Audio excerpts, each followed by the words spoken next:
quem era, né, o Antônio Schack, que muito obrigado da minha ajuda. Sempre a gente precisa, mas sempre, com certeza, Fábio. Aí depois que eu entrei no mercado, eu falei assim, caramba, o tamanho do cara. Mas enfim, acabou dando certo, né, a gente gravar. E aí, Antônio, eu queria falar com você, né, justamente essa questão da pecuária do futuro. Porque eu vejo, né, que das grandes transformações que tiveram na pecuária, né, desde a importação lá do Nelore, quando começou a vir, popularização da IATF, que hoje nós somos um dos países que mais insemina, plano real, tudo isso. Mas agora eu tô vendo uma mudança que não vai ser muito técnica, né, que é mais de organização, de situação, sem né, dúvida. que é falta de mão de obra, que é questão de dificuldade de sucessão. A gente vê aí, né, quantas fazendas estão deixando de existir por não ter uma sucessão.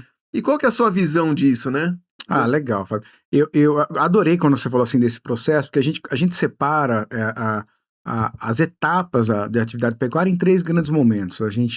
Um primeiro grande momento que nós podemos falar assim dos anos 40, 50, 60, 70 e 80 e início dos 90. Por que uma fase tão grande? Porque você tem uma abertura de área que começa no Brasil, Paraná, São Paulo. Obviamente isso vai migrando pelo estado, você vai subindo pelo Mato Grosso do Sul, aí você chega nos estados do norte do país que ainda estavam, né, em área de formação na década de 90. Aí acontece um fato. Então, esse momento é um momento que ainda não tem estrada, não tem ponte, não tem energia, e o Brasil agro é construído por essa geração muito forte, que é a geração dos baby boomer, principalmente, né, que são os mais velhos que fizeram a coisa acontecer, né. A partir daí, o que acontece? Estabiliza a moeda, que é o plano real. Sim. E aí, antigamente, como a gente tinha, assim, 1000% de inflação anual no Brasil, era uma loucura, que era comprou e vai chegar a tabela nova. Aí você estabiliza a moeda, e ou seja, a tua ineficiência produtiva que antes a inflação escondia, ela passa a aparecer, porque no final das contas, agora a fazenda é empresa, porque antes era só reservar valor. O boi estava gordo no pasto, eu não vendia e acabou. Tudo bem, porque no dia seguinte você vendia por mais, e por mais, e por mais, e por mais. E acontecem 2 coisas ao mesmo tempo, cara, que é a estabilização da moeda e o retorno, vamos dizer assim, da primeira geração voltando. Então chega o filho, a filha a trabalhar na fazenda, pai, temos que inseminar, pai, temos que fazer cerca elétrica, pai, tem que adubar pasto, tem que fazer rotacionado. E aí, obviamente, você começa um novo momento da atividade pecuária, chegam as raças taurinas, britânicas, continentais, aquela época de charolês, de Chianina, Marquigiana, Limousin e tal. Bom, isso vai, obviamente, que eu posso dizer, praticamente até a pandemia, anos 2000, né? Você tem também um outro momento mercadológico, e pós disso chega um momento, digamos assim, que se fortalece essas questões que você trouxe, que é, por exemplo, então você já não tem, aquela primeira geração já se aposentou. Infelizmente, a revolução tecnológica não aconteceu para todo mundo. Então, não aconteceu, a fazenda fica degradada, o filho ou a filha não foi formado, então ele não tem aquele interesse, e a gente se depara com uma situação. A atividade pecuária, como você sabe muito bem, precisa dar pelo menos 7 arrobas para sair do ponto de equilíbrio, para melhorar. Num país que produz menos de 5 arrobas, pasto degradado, 60% dos pastos brasileiros são degradados, a média das fazendas dando muito pouco dinheiro, e, obviamente, o que a turma chama de um apagão de mão de obra.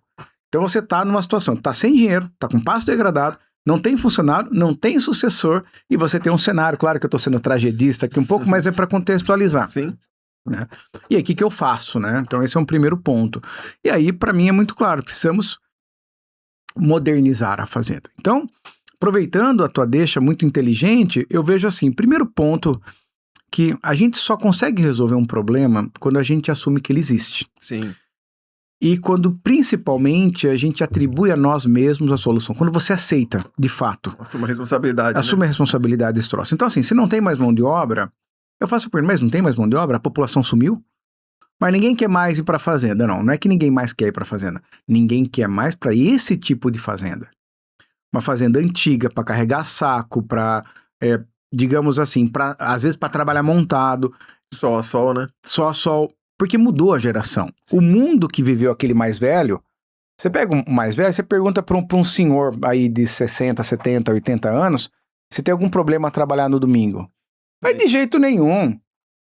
Então, assim, mudou a perspectiva. Agora, essa nova geração, ele é mais moderna. Agora, quem mexe em aplicativo, quem mexe em inteligência artificial, é o mais novo. Então, um ponto importante para quem está nos ouvindo, nos assistindo aqui no podcast, é dizer o seguinte: precisamos modernizar a fazenda para atrair as novas gerações. Porque antigamente, a minha geração, a sua, ia trabalhar na fazenda. Sim. E hoje as novas gerações vão trabalhar num projeto empolgante. Então, se o pecuarista não perceber que para atrair as novas gerações ele precisa ter um projeto empolgante, ele não vai ter mais mão de obra. Mas, Antônio, o que é um projeto empolgante? O projeto empolgante é um projeto de modernização. Você chegar para um jovem e falar assim, cara, nós vamos trabalhar aqui um sistema moderno de gestão, onde você vai ter um pastoreio em faixa, uso de quadriciclo, uso de sensor, uso de drone. Você vai ser remunerado através da tua performance. Você vai conseguir conviver com gente legal. A inteligência artificial está inserida aqui. Nós vamos trabalhar num sistema onde vai ser seguro para você. Tem um sistema de folga, de hora extra, de refeitório que faz todo sentido. Então você moderniza para atrair as novas gerações. Sua casa vai ter internet. Sua casa com certeza vai ter uma internet ultra rápida. Então você vai ter todas essas condições, mas principalmente você está trabalhando num lugar com ambiente bom, num projeto legal e fazendo uma ressalva. Se o mais velho tinha orgulho de falar que iria trabalhar 50 anos naquela fazenda, eu tô aqui há 32 anos com muito orgulho, quando eu morrer eu quero ser enterrado aqui, as novas gerações não necessariamente. Sim. E se o mais velho, a nossa geração, não perceber que você precisa criar processos para que a pessoa numa semana entregue o serviço, ele tem que aprender a fazer e de repente ele vai ficar 2 anos na fazenda, talvez isso seja um novo normal, né? Então a gente tem esse cenário que a gente precisa modernizar a fazenda para ser legal para atrair as novas gerações.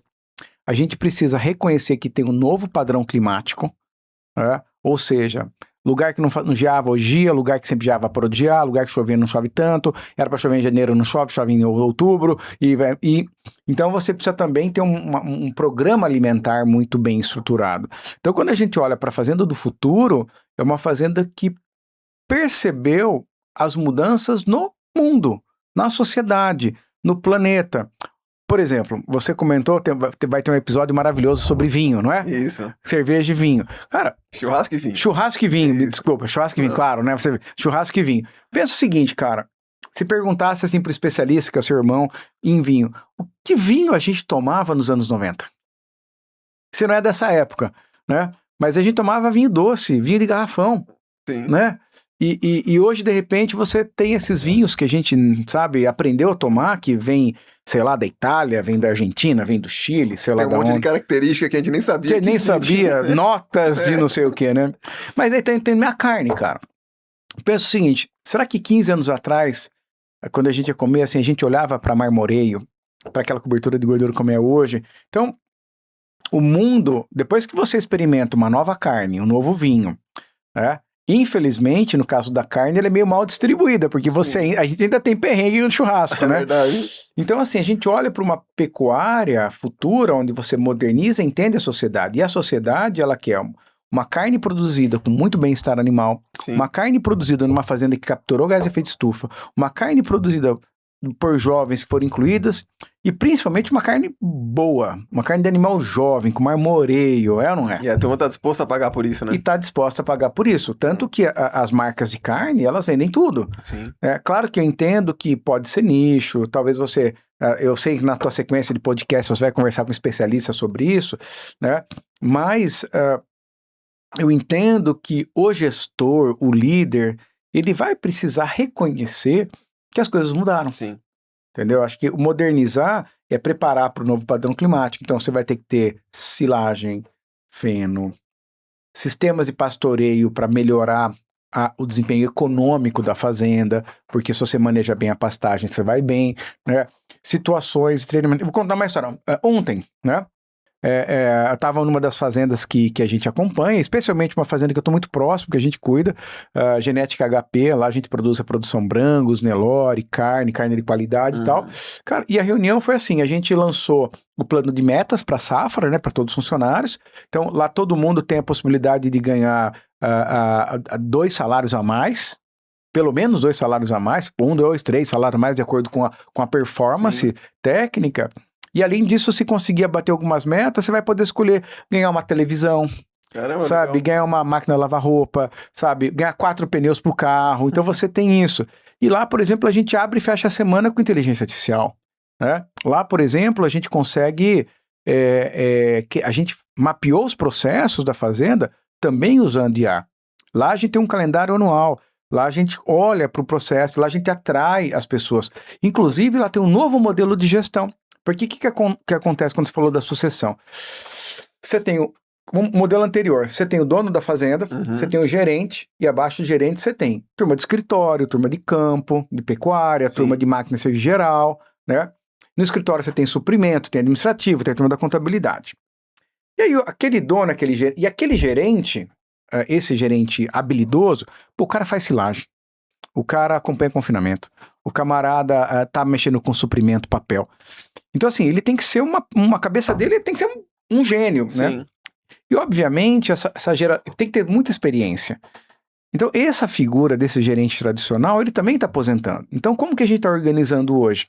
Então a gente não tem... Então se você tem um dono atuante, esse dono entra na operação, mas o equivalente ao capataz, por exemplo, encarregado de máquinas, ele sobe um pouco de nível e trabalha mais estrategicamente. Então a gente está formando, então a fazenda não tem mais dono, gerente, equipe. Dono e equipe, essa equipe sobe dentro da jornada e vira encarregado de desempenho pecuário, encarregado de máquina em geral, e dentro do escritório, é um termo legal que o Arlindo criou, que é um departamento de inovação e inteligência pecuária. Caramba. Então o escritório não é o controladoria, é inteligência pecuária, ou informação pecuária, como queira dizer, né? Eu gosto muito de departamento de inovação e inteligência pecuária. E onde a gente está analisando, poxa vida, nós estamos dentro da meta ou fora da meta? A gente está gastando o que é para gastar, não está gastando o que é para gastar? Como que está o NDVI dos pastos? Cada lote está performando como está a performar? E onde, então, quando você reúne em volta de uma mesa na fazenda, não é para falar onde vai pôr o gado apenas. É para falar assim, qual foi o desempenho daquele lote? Como está a score de condição corporal? Como está a score de fezes? Como que está a ingestão? Como está a heterogeneidade? Você pesa o gado.